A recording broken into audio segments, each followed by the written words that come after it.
Servus zusammen. Ich wünsche euch einen guten Start ins kommende Jahr.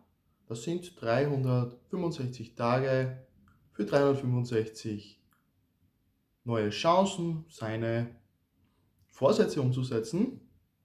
Ich werde mir für das nächste Jahr keine neuen Vorsätze vornehmen, denn ich habe noch die Liste vom Vorjahr offen. Gut, okay, so wird es natürlich nicht sein. Ich habe mir tatsächlich auch selbst etwas vorgenommen fürs nächste Jahr. Ich habe vor ein paar Tagen meine Farbrange wieder aufgestockt. Ich habe da schon eine ganze Weile herumgetan mit allen möglichen alten Farben, die ich noch so habe. Und ich habe mir jetzt einfach fürs neue Jahr gedacht, für den Jahreswechsel. Ich habe heuer 2022 so viel zusammengebracht, so viele Figuren bemalt, Projekte auch fertiggestellt.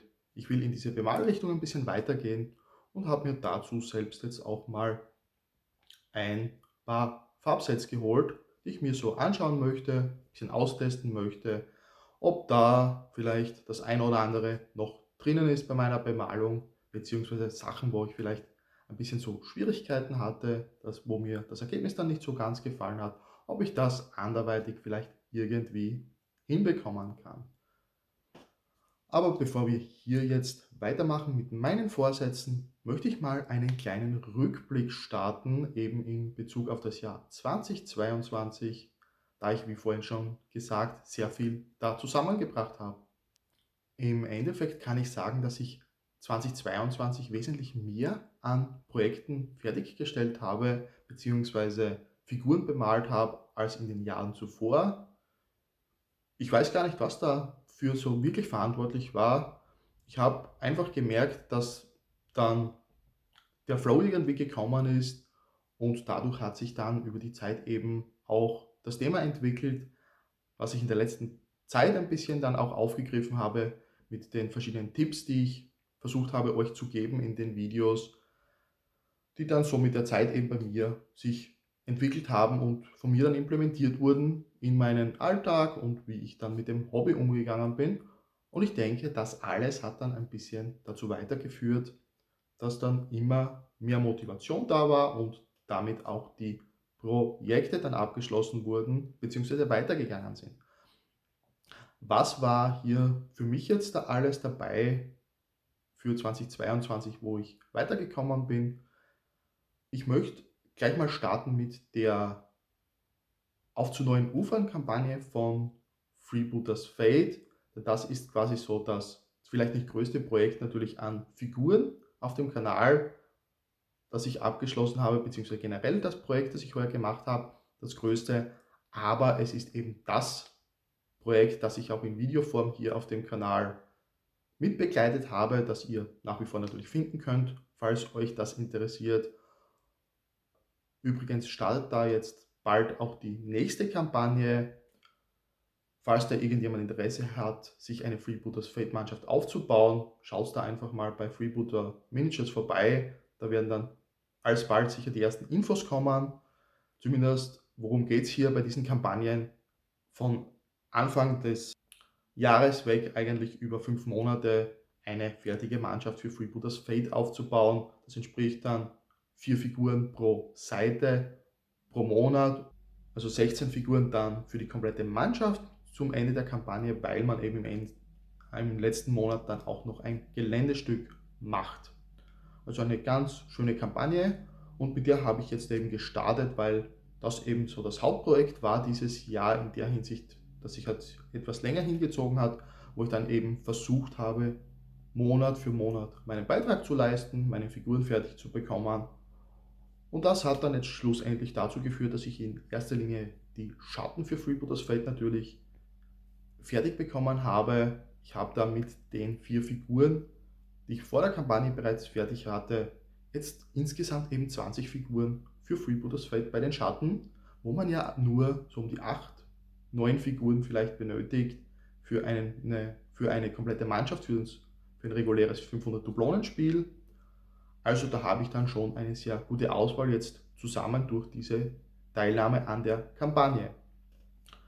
Was war sonst noch? Ich habe dann zu Anfang des Jahres auch begonnen, mich ein bisschen mehr mit Malifaux zu befassen, in Bezug darauf, meine Figuren zu bemalen. Das hat so semi funktioniert, würde ich sagen. Ich habe da, ich glaube, das war so im Februar herum, Bilder gepostet der ersten Figuren, die ich da fertiggestellt habe, von der Corebox, eben von Lady Justice. Die Figuren sind auch alle bemalt, das sind glaube ich 6 Figuren, wenn es mich jetzt nicht ganz täuscht. Die sind alle fertig geworden, auch noch während dieser Freebooters Fate Kampagne eben. Und ich habe dann noch eine zweite Mannschaft begonnen, auch mit dem Bemalen. Die ist auch zu großen Teilen fertig, aber ich muss glaube ich noch die Anführerfigur bemalen und noch eine Figur, glaube ich, müsste noch übrig sein.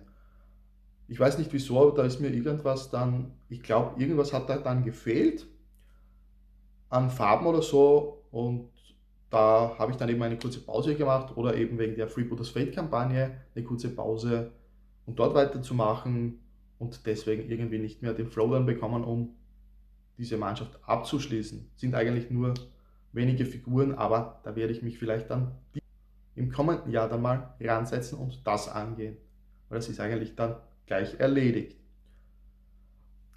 Dann, wer den Kanal natürlich jetzt hier schon ein bisschen verfolgt, es ist heuer videotechnisch auch mehr zu Flames of War gekommen, und da ist natürlich auch im Hintergrund ein bisschen was passiert. Ich habe eigentlich von Grund auf mit dem Erscheinen des Compilation-Buchs für Midwar Nordafrika angefangen, Italiener zu sammeln. Davor hatte ich noch überhaupt gar nichts zu den Italienern.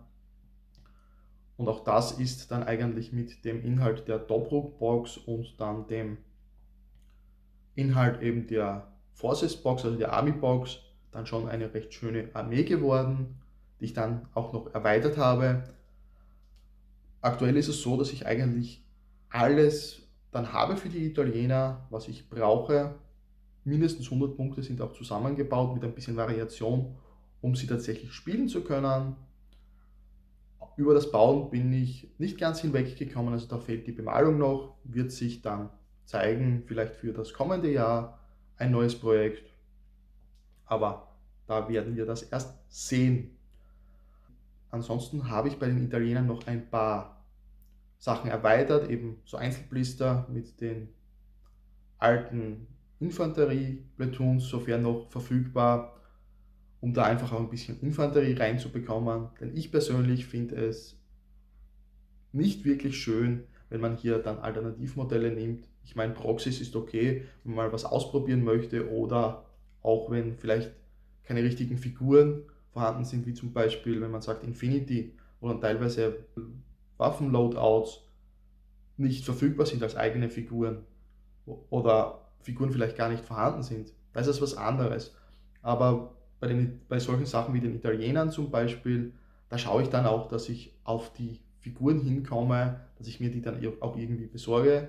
Scheint aber leider ein bisschen ein Problem zu sein, denn auch wenn man sie jetzt versucht zu bestellen, bekommt man eigentlich die Rückmeldung, dass nichts verfügbar ist, obwohl hier vor kurzem anscheinend mal eine Nachricht rausgegangen ist von Battlefront Miniatures, von den Flames of War Machern, dass jetzt da anscheinend was nachproduziert wurde, scheint nicht der Fall zu sein.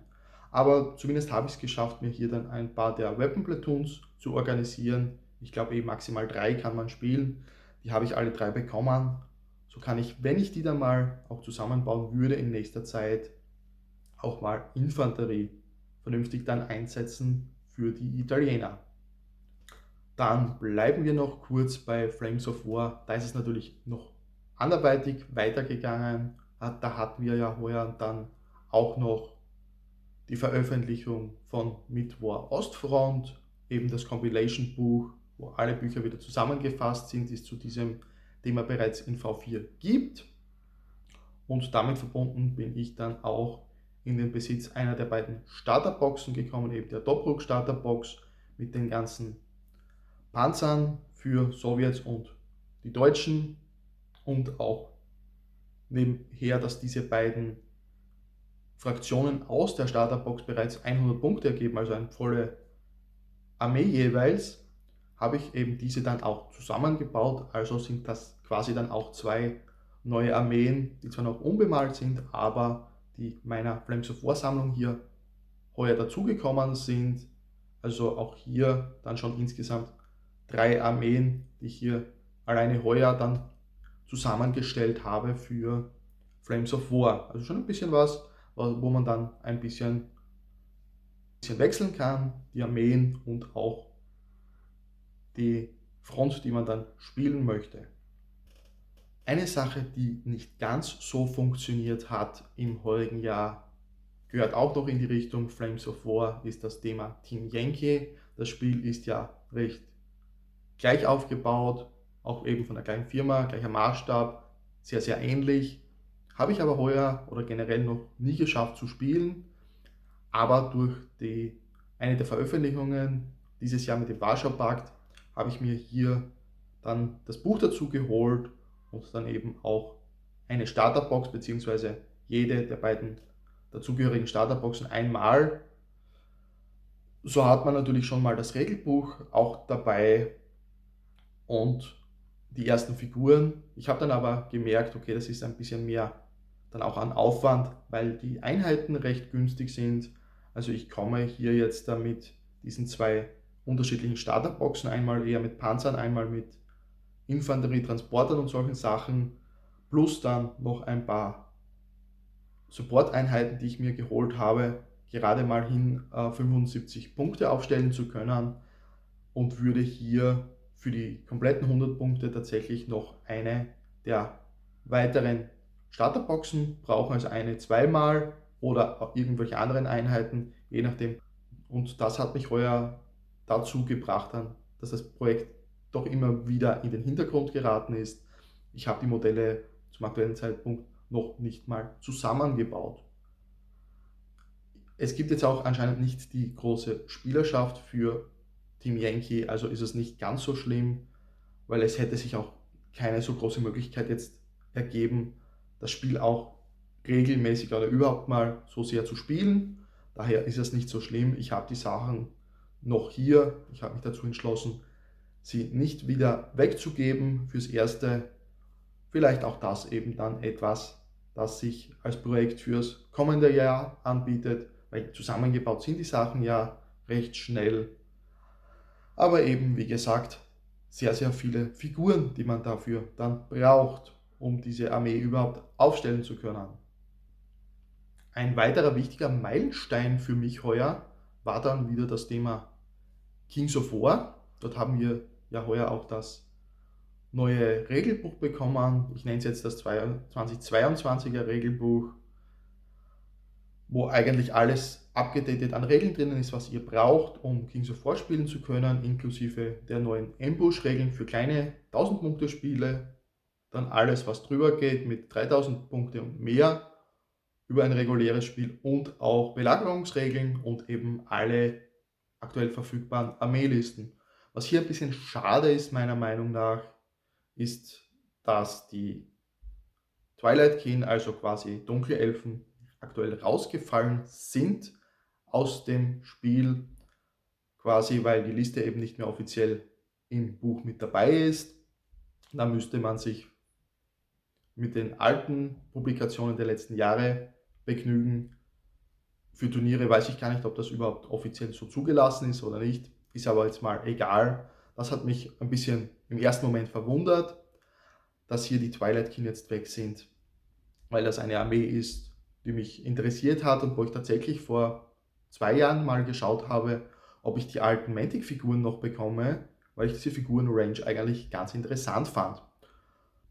Und was eben bei Kings of War dann passiert ist in diesem Jahr, neben dem Buch natürlich, und was mich persönlich gefreut hat, ich habe es neben der Freebooters Fate-Kampagne in der ersten Jahreshälfte dann geschafft, für ein Spielwochenende im Juli eine komplette Armee aufzubauen, zumindest meine Figuren mal so weit zusammenzubauen und auf die Multibases zu bekommen, dass ich mal meine ersten Kings of War Spiele spielen konnte.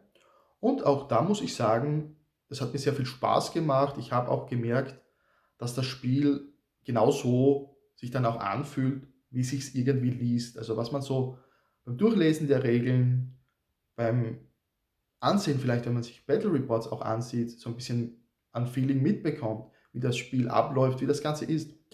Das hat sich irgendwie dann auch herausgestellt, dass das im Spiel dann, wenn man selbst dabei ist, sich dementsprechend auch anfühlt, und es war dann alles in allem ein sehr schönes Spielerlebnis. Ich habe es nur dann jetzt über den Sommer hinweg, da wie gesagt dieses Spielewochenende dann im Juli gewesen ist, nicht geschafft, hier weiterzumachen im ersten Moment und das Momentum irgendwie mitzunehmen, meine Kings of War Northern Alliance in diesem Fall dann weiterzumachen. Daher sind die dann monatelang wieder herumgelegen und es ist nichts passiert. Sie waren natürlich nach wie vor auf den Multibasen, also wären spielbar gewesen, aber natürlich schaut es dann auch nicht so gut aus, die ganze Zeit nur mit unbemalten oder zum Großteil unbemalten Figuren zu spielen, denn ein bisschen was habe ich ja dann ohnehin schon bemalt gehabt. Abgesehen davon ist natürlich dann jetzt in der zweiten Jahreshälfte ein bisschen was passiert bei Kings of War, bei mir persönlich jetzt, bei meiner Armee, aber eben auch das Thema der Kings of War Bending Challenge, die ich gestartet habe, wo man sich natürlich aktuell noch vorbereiten kann. Es wird dann mit dem 1. Jänner hier jetzt die Kampagne dann, also das eigentliche Bemalen der Figuren dann starten, wo es darum geht, 250 Punkte aufzubauen, jedes Monat, und am Ende dann nach 5 Monaten die fertige 1000 Punkte quasi Ambush-Armee zu haben. Wobei hier auch gesagt sei, es ist nicht notwendig, nach den Ambush-Regeln aufzubauen, sondern da ist jeder frei. Ziel ist nur, am Ende 1000 Punkte fertig zu haben, die während der Kampagne noch von vorn bemalt werden müssen. Also das ist die einzige Bedingung dafür. Hat bereits jemand eine große Armee, kann er dort auch um 1000 Punkte erweitern. Das ist alles möglich, ist soweit kein Problem. Kann man auch jederzeit, wenn es noch jemand interessieren sollte, teilnehmen. Einfach nochmal im Video schauen, beziehungsweise bei mir auf dem Blog. Auf der Webseite gibt es alle Informationen oder eben auch das eigene Video dazu, das ich euch hier nochmal dazu verlinken werde in der Videobeschreibung, wo ihr alle nötigen Infos finden könnt, und dann schickt ihr einfach die notwendigen Infos und könnt auch mitten in der Kampagne einsteigen. Ist halt dann nur für die jeweilige Person natürlich mehr Aufwand, weil in einem kürzeren Zeitraum am Ende das gleiche geschafft sein muss. Auch dann diese Überlegung, diese Kampagne überhaupt zu starten, diese aufzubauen, wie will ich es angehen, was will ich da machen, hat dann auch bei mir natürlich dazu geführt, mich wieder mehr mit Kings of War zu befassen, was dann eben dazu geführt hat, dass ich dann in der zweiten Jahreshälfte, vor allem jetzt zum Schluss hin, dann auch ein bisschen mehr selbst wieder Hand angelegt habe, sozusagen an meine Figuren. Ich habe mir eine komplette 1000-Punkte-Liste erstmal geschnappt, die ich spielen möchte. Da schon mal, also bezogen auf Ambush, da schon mal geschaut, wie kann man das Ganze dann erweitern auf 2000, 2300 Punkte. Habe dann alle Figuren genommen von den Bases, die ich bereits fertig hatte, alles runter und von vorne gestartet, indem ich zum einen die Figuren dafür erstmal grundiert habe und dann die Bases gestaltet habe. Das habt ihr vielleicht im quasi Vlog-Video vor ein paar Wochen schon mitbekommen, dass ich da ein bisschen Probleme hatte mit den Bases, aber die sind jetzt auch alle fertig, also komplett fertig mit der Strukturpaste, mit dem Eis, mit den Schneeverwehungen und auch eventuelle weiteren Sachen natürlich, die auf den Bases noch sind, wie irgendwelche Steinmauern und so weiter. Und jetzt kann ich da dann schon langsam mal anfangen, die Figuren dann anzumalen. Vielleicht jetzt über die Feiertage oder dann im neuen Jahr. Und das ergibt sich dadurch natürlich, weil ich andere Projekte dann ebenfalls abgeschlossen habe. Es zeigt sich also hier wieder sehr gut bei mir, dass ich ein ziemlicher Hobby-Schmetterling bin. Wir hatten hier jetzt schon Flames of War, davon mehrere Armeen, Kings of War, Malifaux, Freebooters Fate, also ist schon einiges modelltechnisch armeentechnisch bei mir passiert, wo ich irgendwas zusammengebaut oder bemalt habe, hobbytechnisch gemacht habe, 2022 für diese Spielsysteme. Aber damit sind wir noch nicht fertig, beziehungsweise kommen wir sogar noch mal kurz zurück zu einer anderen Geschichte, und zwar wieder Freebooters Fate.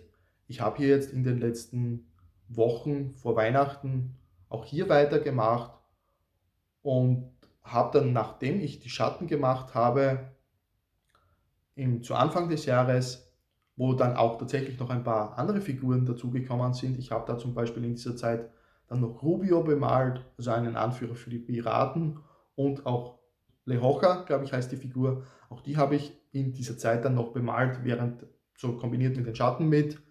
Und jetzt da eben in diesen vergangenen paar Wochen sind dann noch tatsächlich, muss ich schnell schauen, 2 neue Fraktionen dazugekommen.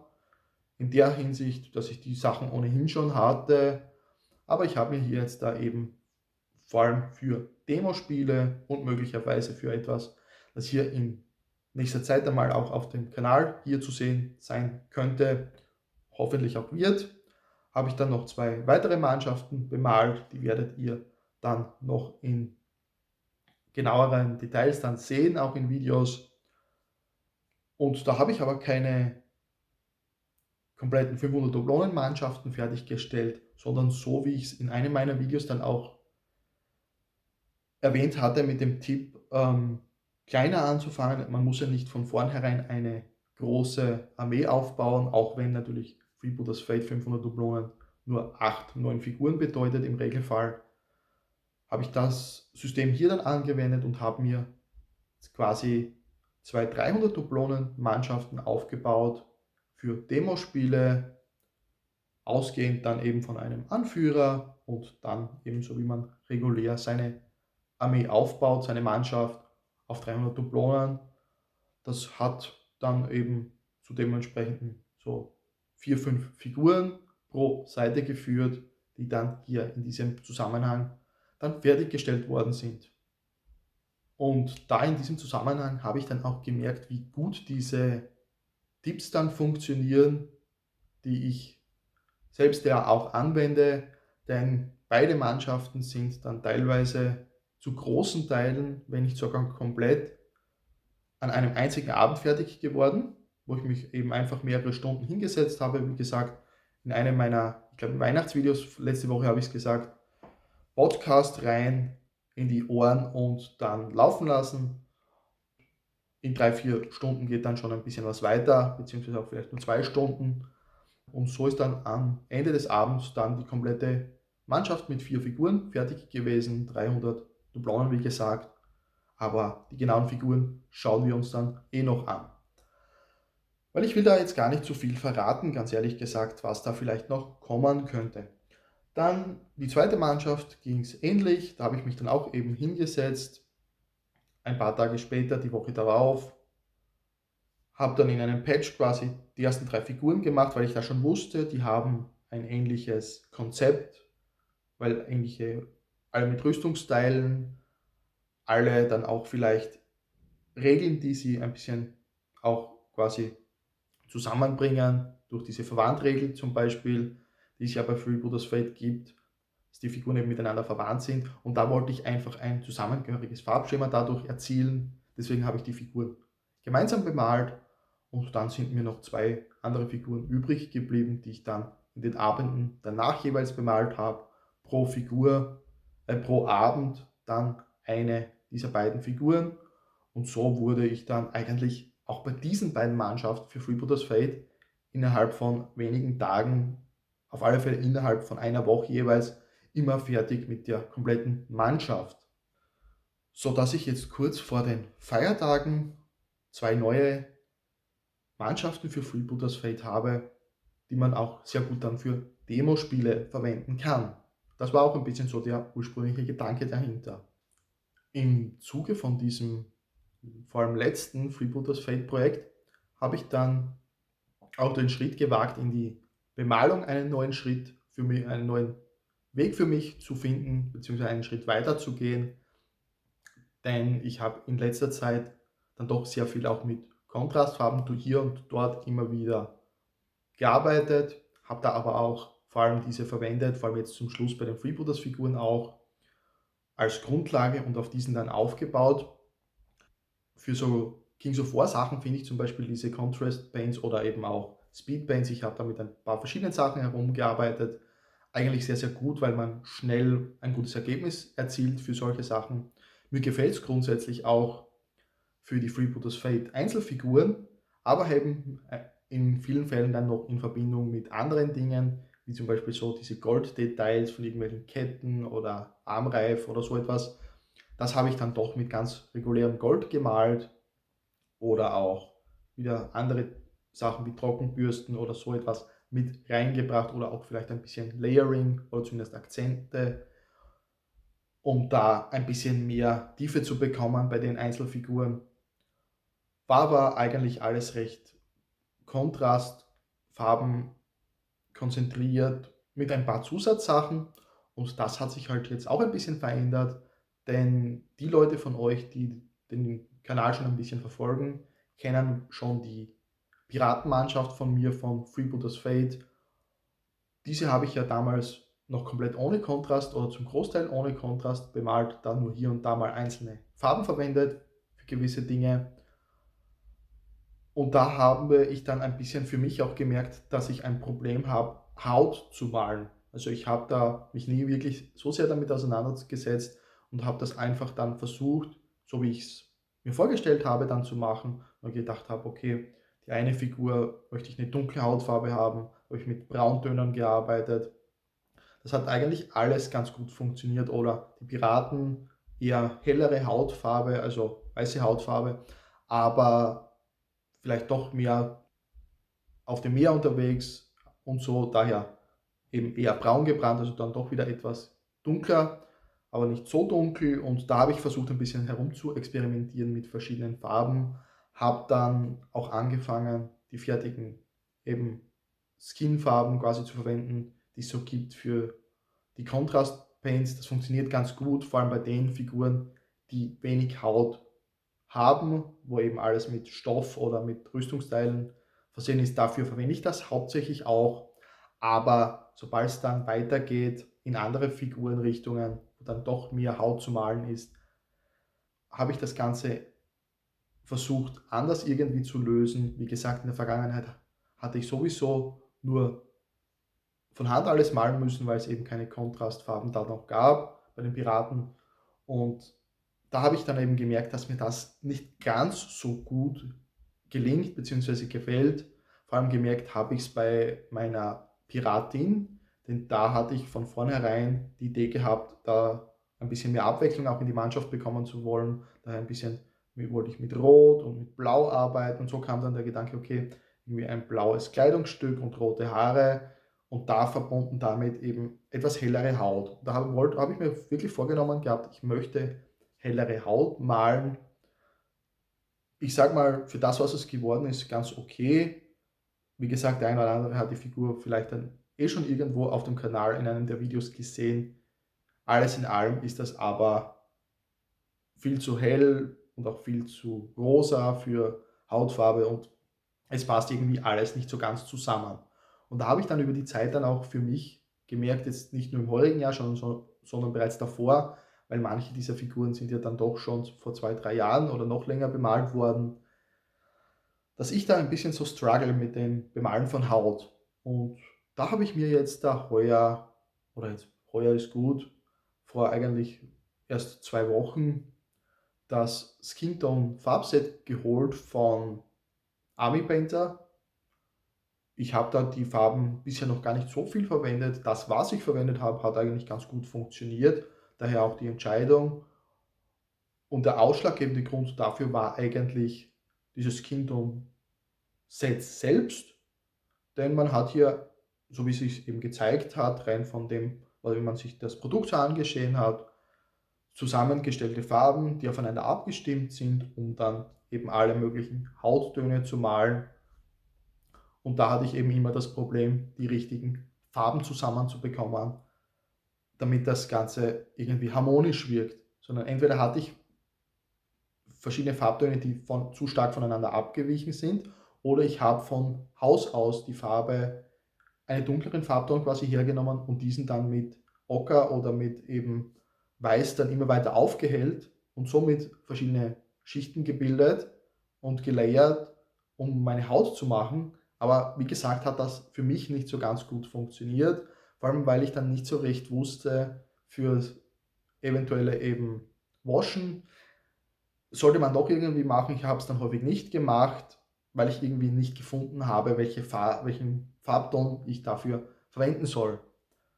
Und das hat sich jetzt so im ersten Moment für mich dann so angehört, als würde sich das mit diesem Farbtonset für die Skin Tones dann eben erledigt haben, weil man hier doch, ich glaube, es sind insgesamt 9 verschiedene Farben bekommt, die eben in Dreierschritten miteinander zusammengefasst sind, um hier dann schon mal eine Grundlage zu bilden, und auf Basis dessen kann man dann aber die Farben auch selbst nochmal innerhalb dieser neuen Farben dann kombinieren, um dann wieder eigene Farbtöne zu schaffen.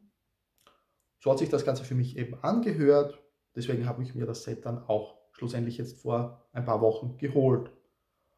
Und was hier dann eben noch sehr schön ist, man hat hier zusätzlich noch 3 Washes dabei in verschiedenen Farbabstufungen für eben eher dann, ich sage mal, normale Haut, dann auch dunkle Haut und auch etwas, wenn es wirklich ins Hellere gehen sollte. Dort sind Washes eben dabei, die speziell auch anscheinend dafür abgestimmt sind. Und dann hat man noch so spezielle Effekt-Pigmentfarben dabei, wo man dann eben so das Rosa oder auch das bläulich-grüne, das man so teilweise eben auch bei den, in der Haut auch sieht, bei einem Menschen auch durchaus dann auch darstellen kann mit diesen Effektfarben. Und dieses Gesamtpaket habe ich mir jetzt eben geholt und bei diesen letzten beiden Figuren tatsächlich dann auch verwendet, denn beide Figuren haben etwas mehr Haut zu malen und die letzte Figur ist dann eben eine Amazonenfigur gewesen, und ich habe die Amazonen bei Freebooters Fate schon ein bisschen länger, aber nie angefangen, weil ich mir da von Haus aus schon gesagt habe, diese Figuren will ich nur per Hand malen, keine Kontrastfarben, natürlich Kontrastfarben schon bei vielleicht den Federn oder bei solchen Sachen, aber die Haut, die möchte ich per Hand malen, und da habe ich jetzt anscheinend das richtige Farbset dafür gefunden, was mich dann dazu brachte, eben jetzt auch eine dieser Amazonen dann auch zu bemalen. Und ich muss sagen, jetzt als erstes Resümee, diese Skin Tones funktionieren sehr, sehr gut. Ich habe mir hier zuerst gesehen zu haben, habe ich mir gedacht, okay, was würde ich gerne malen? Die, die eigentliche Figur von der Bemalung bei Freebooters ist etwas dunkler, das will ich nicht. Ich will es ein bisschen heller haben. Und da habe ich mir einfach die 3 Farben geschnappt, wo ich mir gedacht habe, das könnte es sein. Und bin erst im Nachgang drauf gekommen, dass das bereits eines dieser 3 Dreierkombinationen ist, die vom Set hier bereits quasi so ein bisschen vorgegeben sind als 3 Farben, die zusammengehören, um eine Hautfarbe quasi darzustellen. Also hat sich für mich hier dann schon gezeigt, dass das Set eigentlich funktioniert, da man hier, ohne jetzt da sich das Set wirklich genau angesehen zu haben oder die Farben irgendwie im Kopf gehabt zu haben, hat man schon ein richtiges Gefühl dafür gehabt, okay, die 3 Farben, die nehme ich jetzt für diese Hautfarbe, um das erreichen zu wollen. Und das hat dann auch funktioniert. In Verbindung mit dann dem Wash, das eben, wie ich vorhin sagte, dabei gewesen ist, und auch dieser Pigmentfarbe für diese eben Schattierungen, hat das Ganze dann sehr, sehr gut, also diese Effektfarbe, hat das Ganze dann sehr, sehr gut funktioniert, für das, dass ich auf diese Art schon lange keine Haut mehr gemalt habe und vor allem nicht zusammen mit diesen beiden Spezialfarben, eben dem Wash und dieser Effektfarbe. Ohne irgendwelche Vorkenntnisse ist da ein sehr gutes Ergebnis rausgekommen, und das stimmt mich schon mal sehr, sehr positiv in diese Richtung.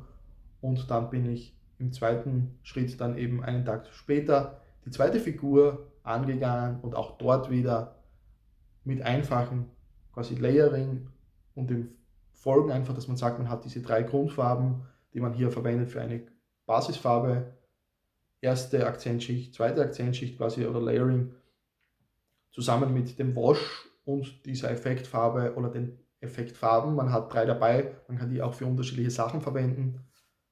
Kann man dann hier sehr schnell sehr gute Ergebnisse erzielen für Hautfarben.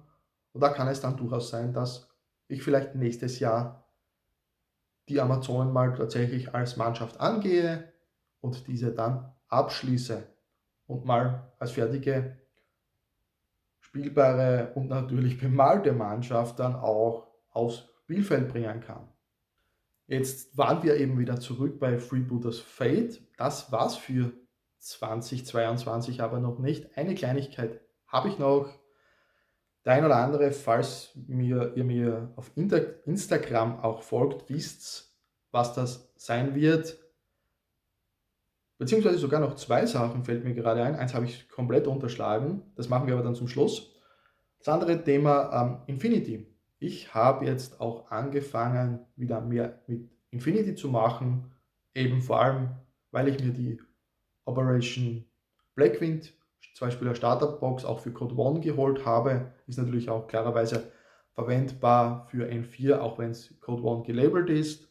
Die Box habe ich mir geholt, weil ich schon seit, ich glaube, 2007 oder 2008 alle Figuren habe, auch noch mit dem eben alten Marut. Und auch Hagislam hat mich schon immer irgendwie fraktionstechnisch interessiert. Und ich habe ja auch schon von vor Jahren die alte Red Whale Box noch, wo auch Hagislam dabei war. Und diesmal hat man eben, ich glaube, in erster Linie Hassassin Baram Figuren dabei. Die habe ich mir eben dann im, wann war das, August, glaube ich, geholt, als diese Box eben erschienen ist. Und die habe ich jetzt angefangen, die ersten zu bemalen. Ich habe da jetzt insgesamt 8 Figuren zusammengebaut, also für jede Fraktion 4 Figuren. Denn ich will hier auch die Szenarien, also die Missionen hier ein bisschen so als Let's Plays dann auf dem Kanal machen, als quasi Weiterführung und als Zusatz zu den How-to-Play-Videos. Und da habe ich mir gedacht, anstelle jetzt irgendwelche anderen, zum Beispiel O12-Figuren zu nehmen, die ich bereits habe, mache ich das mit den aktuellen neuen Figuren.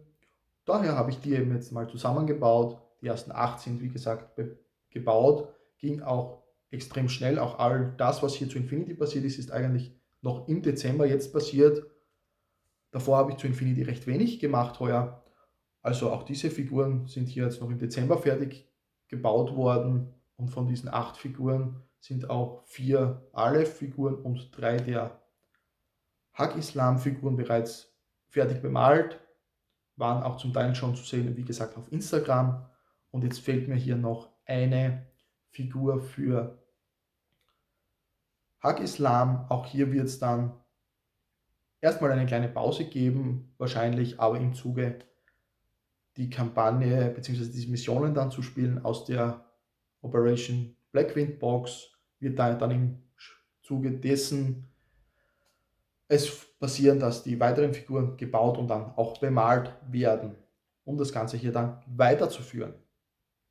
Und auch hier war es dann ähnlich wie bei den Freebooters Fate Figuren, dass ich diese sehr häufig bereits an einem Abend fertigstellen konnte, also sowohl für die 3 Line-Infanterie-Figuren von Aleph als auch die 3 Line-Infanterie-Figuren für Haq-Islam habe ich jeweils alle 3 an einem Abend dann gemalt. Also auch das ging innerhalb von 2,5 Stunden, waren dann alle 3 Figuren dann hier fertig, weil natürlich alle recht uniform, alles recht ähnliche Farben oder die komplett gleichen Farben, nicht so viel Abwechslung, weil es natürlich auch nicht so, meiner Meinung nach zumindest nicht so gut aussieht bei Infinity, bei vielen der Figuren oder bei den Fraktionen. Und da hat man eine gewisse Einheitlichkeit. Da hat es sich einfach angeboten, diese Figuren dann eben gemeinsam zu bemalen in so kleinen Patches. Und wie gesagt, hat sehr gut funktioniert, das Ganze dann auch wieder an einem Abend fertigzustellen. Und jetzt noch das eine Thema, das ich komplett unterschlagen hatte, wie vorhin gesagt, das mir jetzt erst eingefallen ist. Ich habe ja dann auch noch angefangen, mich heuer mit Mantic's Firefight in der 2. Edition, das erschienen ist, zu beschäftigen. Ich habe mir da zwar mehr geholt als notwendig, aber okay, ich wollte eigentlich als Hauptarmee eine der anderen Fraktionen spielen, die eben nicht in der Zweispieler-Starterbox enthalten sind. Daher habe ich mir da auch in die Richtung was geholt. Aber was hobbytechnisch passiert ist, ich habe da auch heuer die Zweispieler-Starterbox, sprich die Marauders und die Enforcer, dann auch zusammengebaut. Das sind ungefähr 800 Punkte pro Seite, ungefähr das Doppelte. Also ich glaube 1500 Punkte ist aktuell das, was so die normale Spielgröße ist, mit der man so maximal spielt. Also da bekommt man schon eine sehr gute Zusammenstellung eigentlich mit 800 Punkten pro Seite, um ins Spiel reinzusteigen mit dieser Starterbox. Da habe ich beide Armeen zusammengebaut und tatsächlich die Enforcer sind hier auch bereits bemalt. Da fehlen mir zum jetzigen Zeitpunkt nur noch die Bases, die bisher nur schwarz sind. Da weiß ich noch nicht so ganz, was ich hier machen möchte. Ich werde es wahrscheinlich ganz einfach halten mit irgendeiner Strukturpaste. Ich musste aber noch schauen. Zuerst wollte ich es machen mit dem gleichen Background, wie ich es für meine Kings of War Bases gemacht habe, weil das habe ich hier, aber das ist halt wieder recht dunkel. Und da habe ich mir gedacht, okay, vom Farbschema, ich bin da auch abgewichen von diesem Weiß-Schwarz und habe etwas in Richtung Grün, Gold und Schwarz eben gemacht. Und da auch mit eben dann Orange und Rottönen Gelb für die Waffen, beziehungsweise für die Nahkampfwaffen, für die Klingen.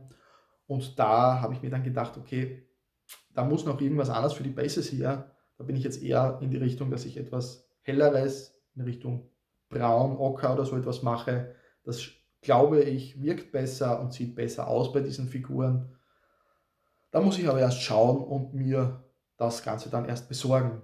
Aber unabhängig davon, die Armee selbst, diese 800 Punkte sind fertig und gingen auch recht schnell, weil auch hier habe ich mich an diese Patch-Thematik meiner Tipps gehalten, die Sachen eben gemeinsam zu bemalen und immer eine Farbe nach und nach aufzutragen auf die Figuren, auf die kompletten Figuren, bevor ich die nächste Farbe weitermache. Damit ist die Armee immer recht einheitlich gewesen, egal ob sie jetzt da vollständig grundiert gewesen ist, die erste Farbschicht drauf war oder dann auch später Akzente drauf waren oder sie gewascht war. Die Armee hat immer recht einheitlich ausgesehen. Das hat natürlich bei solchen größeren Armeen eine dementsprechende Wirkung und hat dann aber auch dazu geführt, dass ich dann eigentlich innerhalb eines Zeitraums von 3 Wochen diese kompletten 800 Punkte dann fertiggestellt hatte. Also auch das ist recht schnell gegangen und ansonsten die Marauders sind bisher nur zusammengebaut. Ist jetzt nicht unbedingt eine Fraktion, die ich so sehr spielen möchte.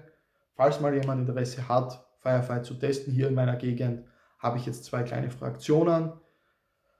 Armeen, die zusammengebaut sind, um eben mal Demospiele zu geben. Ist halt dann erstmal so, dass eine der beiden Armeen dann noch nicht bemalt ist. Wie ihr hier schon seht, es ist im heurigen Jahr recht viel passiert bei mir im Hobby zu komplett unterschiedlichen Spielsystemen, sehr, sehr viel Verschiedenes, aber auch sehr viel Bemaltechnisches. Vielleicht andere Leute malen natürlich wesentlich mehr als ich, aber im Vergleich zu dem, was in den letzten Jahren davor so bei mir los war, habe ich da sehr viel geschafft, würde ich sagen. Und ich sehe jetzt, wir sind schon bei einer ganzen Dreiviertelstunde angekommen, aber okay, soll so ein Jahresabschlussvideo werden, mit eben ein bisschen einem Rückblick gewesen, was ist so passiert im Jahr 2022 bei mir. Das ist etwas, kann man vielleicht hier als eine Art Podcast-Folge oder als Mal- und Bastelunterstützung beim Hobby laufen lassen. Daher ist es nicht so tragisch, wenn das vielleicht ein bisschen länger wird, das Video. Daher werde ich da auch gar nicht so groß was schneiden oder das irgendwie anders machen.